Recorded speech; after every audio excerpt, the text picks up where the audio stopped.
El Ministerio Internacional presenta su programa Un Aliento de Vida. El Espíritu de Dios me ha hecho y el aliento del Todopoderoso me da vida. Job 33:4. Una palabra de poder y unción que llenará tu espíritu. Con ustedes, el pastor Jorge Enrique Gómez. Bienvenidos. Y Abraham pudo haber dicho, no, que estoy oyendo. No, eso no es de Dios, reprendo. Y mucha gente que escucha el mensaje le pasa eso. Oye algo que Dios le está revelando a tu vida y tú no lo ves sustentado por la palabra, sino tú lo ves sustentado por una emoción y lo creen y amén, gloria a Dios. Pero alguien viene a hablarte de la palabra de Dios, sustentado por la palabra, y tú dices, no, ese como que se equivocó. Mire lo que Génesis 22:16 dice. Por mí mismo he jurado. ¿Quién lo dijo? Jehová. O sea que ahí la palabra tomó importancia por quien la oyó o por quien la dijo. ¿Por quién la dijo? Y Hebreos 6:13, ¿qué dice la Escritura? Hebreos capítulo 6, versículo 13. Biblia en lenguaje sencillo. Dios le hizo a Abraham esta promesa. Yo te bendeciré mucho y haré que tengas muchos descendientes. Dice el escritor, cuando Dios le juró a Abraham que cumpliría esta promesa, tuvo que jurar por sí mismo porque no tenía a nadie más grande por quien jurar. O sea que Dios miró, observó en la tierra. ¿Por quién puedo decirle a Abraham que lo que yo le prometí lo voy a cumplir? Y no vio a nadie más. Por eso te estoy diciendo, las palabras no toman valor por quien las oye. No, es por quien las dice. Si usted se para en la calle y dice, es que el señor presidente dijo que se abren las iglesias. Todo el mundo lo mira a usted y dice, ridículo, ¿qué le pasa? ¿Usted? ¿Dónde salió esa noticia? A ver, y hoy en día todo el mundo coge su celular y rápidamente buscan, Google, buscan todas las noticias. Este man, ¿qué? Pero si el señor presidente se para y da su palabra, eso se torna ¿en qué? En un decreto. ¿Por qué? Porque él tiene la autoridad, la atribución de hacerlo. Así es Dios para tu vida, préstame atención. Dios ha prometido, Dios ha jurado, Dios ha dicho que cumplirá en ti lo que Él ha prometido que cumplirá. Ahora mire bien cómo las traducciones de las siguientes versiones traducen las palabras hebreas tot y gesed, que en la Reina Valera se conoce como bien y misericordia. La Nueva Versión Internacional dice, la bondad, dice, leámoslo, dice, la bondad y el amor me seguirán todos los días de mi vida. Mire que la bondad es la palabra tod, que en Reina Valera significa bien. Y la palabra bajesed significa y el amor, que en la Reina Valera decía misericordia. Biblia en lenguaje sencillo. Estoy completamente seguro de que tu bondad y tu amor me acompañan mientras yo viva. Vuelve y utilizan para todo bondad y gesed y tu amor. Ya lo personaliza, pero no que sea su amor, sino el amor de Dios. O sea, el salmista dice, veo que tu bondad y tu amor me persiguen. Note esas diferencias. En la Biblia, palabra de Dios para todos, PDT, dice, tu bondad y tu fiel amor. Nótese que para lenguaje sencillo y para la nueva versión internacional, usan la palabra amor. Pero ya esta escritura que es la PDT, llega y dice, y tu fiel amor, le agrega la palabra fiel, y tu fiel amor estará conmigo toda la vida. Miremos otra versión, Nueva Traducción Viviente. Dice, ciertamente, toma el enunciado de Reina Valera, pero no dice ciertamente, dice, ciertamente, tu bondad y tu amor inagotable me seguirán todos los días de mi vida. Si la Reina Valera dice ciertamente el bien y la misericordia me seguirán, Nueva Traducción Viviente dice ciertamente tu bondad y tu amor inagotable me seguirán todos los días de la vida. Vuelvo y repito, no es que las diferentes Biblias cambien el significado de la palabra, sino que usan la palabra que mejor se acople o se interprete a nuestro enriquecido idioma para dar comprensión al lector u oyente que finalmente es quien recibe el mensaje. Pero el mensaje es el mismo, porque ¿quién lo dio? Dios. La Biblia o la palabra bien no varía tanto, ya que si usted mira en un diccionario, su sinónimo significa bondad o virtud. Busque usted bien, sinónimo significa bondad o virtud. Pero la palabra misericordia, que tiene que ver con la palabra amor. Y yo le preguntaba y estudié y miré por varios lados y decía, Señor, pero ¿cómo así? De misericordia a amor hay un gran trecho. Y hice este pensamiento después de leer, orar y analizar. Pensamiento.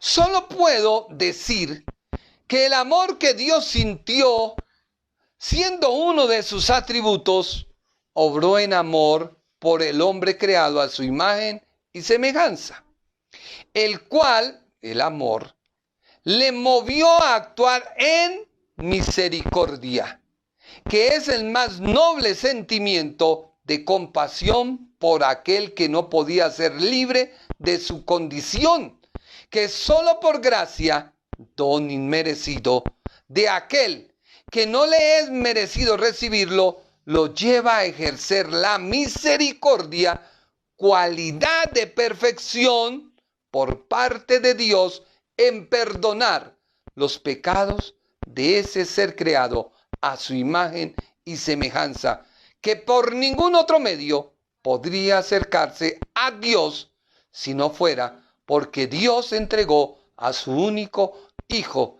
en rescate por él. Vamos a la Biblia. Efesios 2:4. Lea conmigo Efesios, busque ahí en su Biblia. No se quede ahí mirándome, no. Palabra de Dios. Efesios 2:4. ¿Qué dice la Biblia? Reina Valera. En Efesios 2:4. Pero Dios, que es rico en misericordia. ¿Dios que es rico en qué? En misericordia. Misericordia tiene dos significados, si usted prestó atención a mi lectura. Misericordia es un acto de noble sentimiento de compasión. Eso significa misericordia. Cuando alguien le pide a Dios misericordia, está pidiendo compasión. Que Dios sea compasivo, pero no todas las veces la palabra misericordia significa compasión. Si usted leyó la segunda, o me escuchó la segunda interpretación de misericordia, la segunda interpretación de misericordia o significado es cualidad de perfección por parte de Dios en perdonar los pecados de ese ser creado. Así que Dios es rico en misericordia, en compasión, es rico en perdonar tu pecado. Siga leyendo. Por su gran amor con que nos amó. O sea que, ¿qué es lo que motiva a Dios a actuar en el ser humano? Su amor. Y ese amor, ¿a qué lo lleva? A tener compasión o misericordia del ser que Él ha creado. Así que Pero Dios, que es rico en misericordia por su gran amor con que nos amó. Versículo 5. Aun estando nosotros muertos en pecados, nos dio vida. ¿Juntamente con quién? No los oigo. No oigo. ¿Con quién? Cristo. Con Cristo. Por gracia sois salvos. Y juntamente con Él nos resucitó. Y asimismo nos hizo sentar en los lugares celestiales con Cristo. Mire usted aquí algo muy hermoso. Aunque la palabra griega utilizada para misericordia, aquí es eleos, no gesed, palabra hebrea, pero ambas nos dan a entender la manifestación en el exterior, en aquel que la recibe y en aquel que radica en la compasión.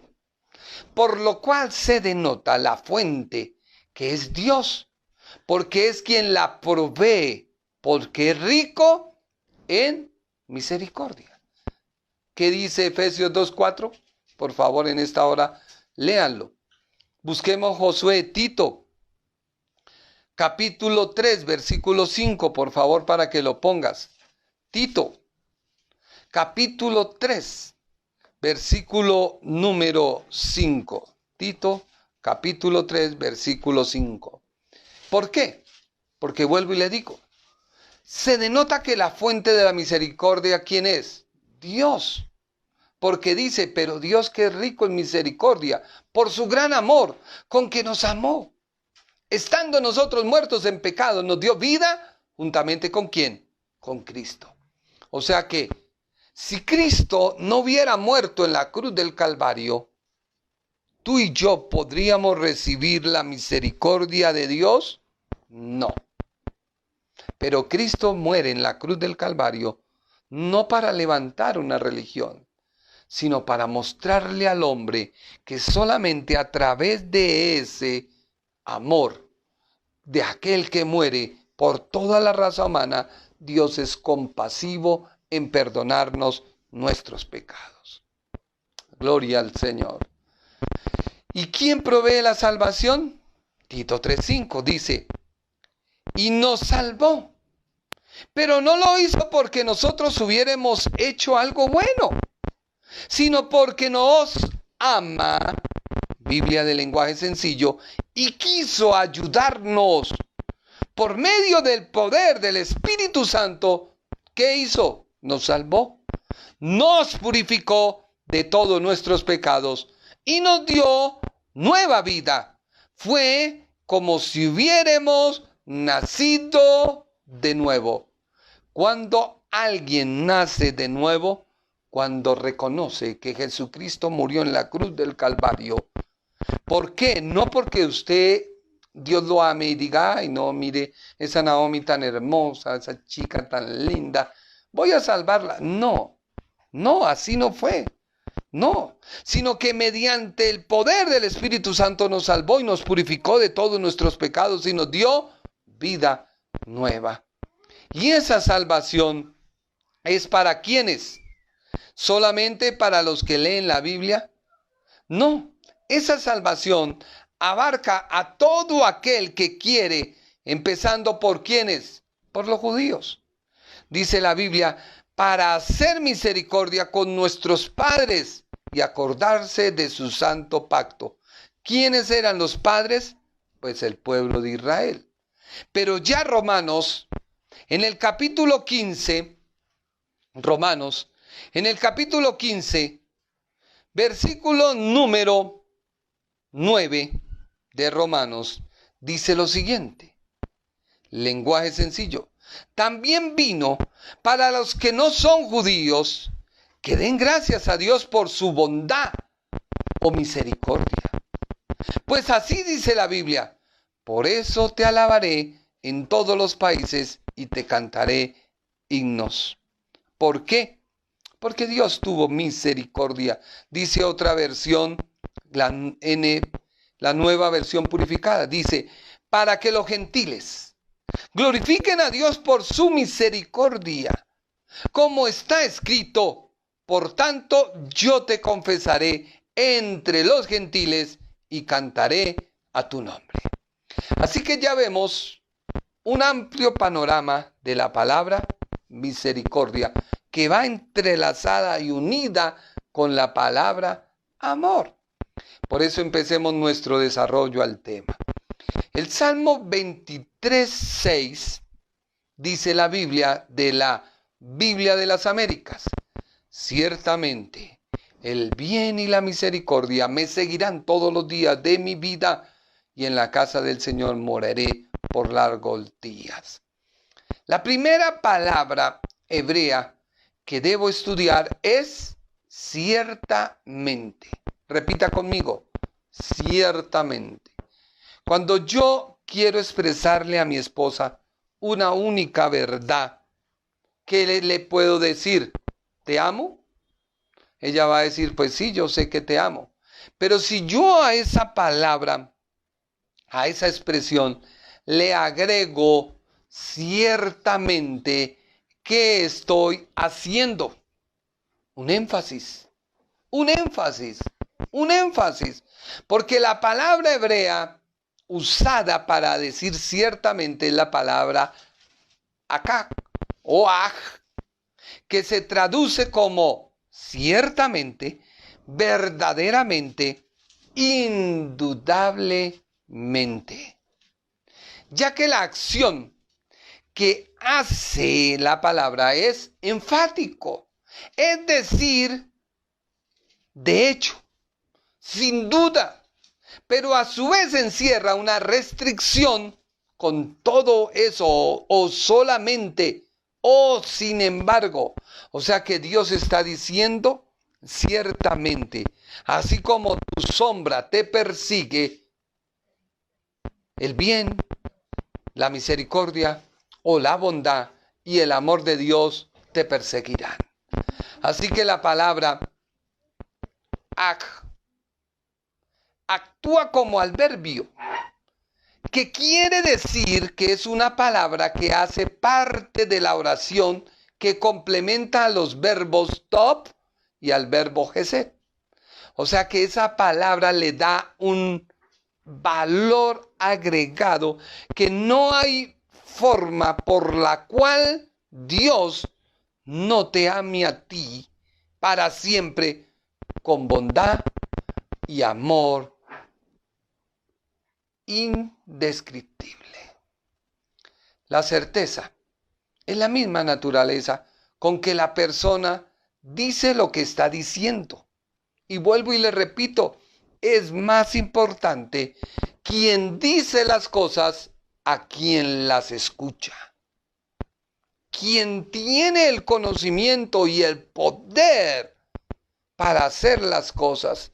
Mire lo que dice Hebreos 6:18. Vaya conmigo a la escritura. Hebreos capítulo 6, versículo 18. Biblia, palabra de Dios para todos, la PDT. Hay dos cosas imposibles. ¿Qué hay? Dos. ¿Y qué son? Imposibles. Dos cosas imposibles. Que Dios mienta y que no cumpla lo que promete. Esas dos cosas nos dan la confianza a los que nos refugiamos en Él. Nos fortalecen para continuar en la esperanza que Dios nos da. Hebreos 6:18. Hebreos 6:18. Así que la palabra de Dios vuelve y toma valor. Hay dos cosas imposibles: que Dios mienta y que no cumpla lo que promete. Mucha gente hoy en día pone en tela de juicio lo que Dios ha prometido. Y lo ponen en tela de juicio porque son los oyentes que no le han puesto la importancia al que está hablando, al que está diciendo. Por eso la Escritura toma valor cuando dice: es pues la fe la certeza. ¿Sí o no dice la Biblia en Hebreos 11? Leámoslo. Hebreos capítulo 11, versículo 1. Dice la Biblia: por cierto, la fe es la certeza de lo que se espera. Esperar lo que no se ve. Si tú te encuentras enfermo, ten la fe, que es la certeza de que Dios te va a sanar, pero si tú crees a la palabra que Él está enviando, no a lo que tú quieres oír. La medicina y la ciencia puede decirte 1000 cosas, pero Dios tiene la última palabra. ¿Tú lo puedes creer? Tú te puedes afianzar que cuando Moisés salía con todo el pueblo de Israel, se cree que más o menos salieron unos 2 millones o más de judíos, e iban caminando por un desierto y se encuentran con un gran mar. Un gran mar. Algunos escépticos dicen que era un lago. Bueno, pues aún peor, porque imagínense que en un lago Dios es tan grande y tan poderoso que pudo ahogar, o que ese lago pudiera hacer que todo un ejército de Faraón muriera en la mitad. Aún así, algunos dicen que era un charco. Pues imagínense el Dios tan poderoso a que le servimos, que pudo en un charco hacer que todo un ejército de Faraón se ahogara. Así que no fue ni un charco ni un lago, fue el mar. Y se ve Moisés frente a un problema. Atrás, persiguiéndolo el ejército, adelante el mar. Clama a Dios. ¿Y Dios qué le dice? ¿Por qué clamas a mí? ¿No me has conocido a través de las pruebas que mandé a Egipto? Y todas esas pruebas las envié con un solo propósito: darte la libertad al pueblo. Así que, ¿había algo por el cual Moisés tenía que clamar? No. ¿Qué tenía Moisés que hacer? Actuar. Muchas veces tú has oído la palabra, y cuando viene el momento de actuar, te acomplejas, te empequeñeces, te aminoras y te sientes tan frustrado que la palabra que oíste se ha hecho necia y se ha hecho negativa, porque tú la quieres comprender como se te da la gana y no como Dios la ha expresado. Venimos de un juramento. ¿Qué juramento hizo Dios? Hebreos 6:3 dice de la Nueva Traducción Viviente. Por ejemplo, estaba la promesa que Dios le hizo a Abraham. Como no existía nadie superior a Dios por quien jurar, Dios mismo juró por su propio nombre diciendo, te voy a bendecir. Tú me obedeciste. Tú hiciste lo que yo te pedí. Fuiste a ofrecer a tu hijo, tu único hijo. Duraste 25 años esperando esa respuesta por parte mía. Imagínese 25 años comparado a unos segundos, minutos de ofrecer un sacrificio. Pero sin embargo Abraham dijo, Dios durante 25 años que yo estuve esperando me cumplió. ¿Cómo no va a poder hacer que este muchacho se levante aún de los muertos? Así que la promesa que Dios le hizo venía acompañada de un juramento. Por ello, debemos entender que Hebreos 6:18 dice, Reina Valera 60, para que por 2 cosas inmutables, en las cuales es imposible que Dios mienta, tengamos un fortísimo consuelo, los que hemos acudido para asignarnos de la esperanza puesta delante de nosotros. 2 cosas inmutables. En otras palabras, que no puede ser cambiado o alterado, porque se trata de una promesa hecha por Dios a Abraham, y su juramento por ello es la palabra inmutable. Es la voluntad de la persona que está hablando y está representando un documento que es inalterable. Nadie lo puede cambiar, solamente quien lo habló, solamente quien lo pronunció, es la única persona. Pero Dios dice, no lo cambiaré porque he visto fidelidad en ti. Tu mente ha tenido la fidelidad de que Dios obrará a pesar de que tu diagnóstico sea contrario a toda la salud que pueda haber en tu cuerpo. Por lo cual te repito, la Biblia, la palabra de Dios, es importante. Y no es importante quien la escuche, porque mucha gente se vuelve oidora y tiene comezón de oír, dice la palabra de Dios. Y a causa de ese comezón de oír, ellos interpretan lo que quieren porque no prestan atención a quien les está diciendo. Así que lo importante realmente no es quien escuche la palabra, sino aquel que la está diciendo. La Biblia dice, presten atención a mis palabras. El Ministerio Internacional presentó su programa Un Aliento de Vida. Venid a mí los que estáis trabajados y cargados, y yo os haré descansar. Mateo 11:28. Un aliento de vida. Una palabra de poder y unción que llenará tu espíritu.